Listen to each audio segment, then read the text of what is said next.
திருப்பாடல்கள் அதிகாரம் 28. ஆண்டவரே, உம்மை நோக்கி மன்றாடுகின்றேன்.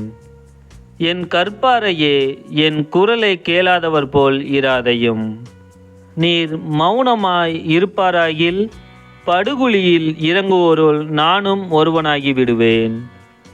நான் உம்மிடம் உதவி வேண்டுகையில் உமது திருத்தூயகத்தை நோக்கி நான் கையுயர்த்தி வேண்டுகையில் பதிலளித்தருளும்.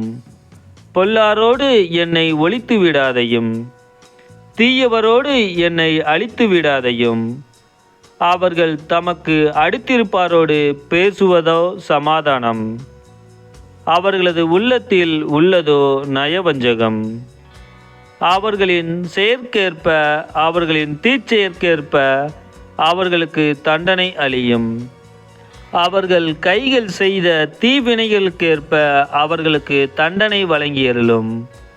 அவர்களுக்கு தகுந்த கைமாறு அளித்தருளும். ஏனெனில் ஆண்டவரின் செயல்களையோ அவர்கள் கைகள் உருவாகியவற்றையோ அவர்கள் மதிக்கவில்லை.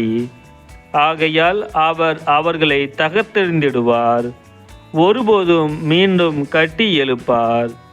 ஆண்டவர் போற்றி போற்றி, ஏனெனில் அவர் என் கெஞ்சும் குரலுக்கு செவிசாய்த்தார்.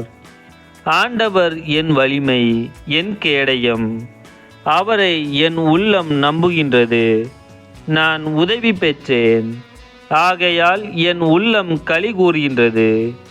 நான் இன்னிசை பாடி அவருக்கு நன்றி கூறுவேன்.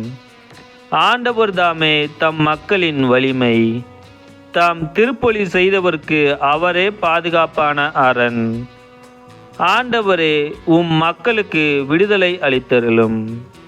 உமது உரிமை சொத்தான அவர்களுக்கு ஆசி வழங்கும்.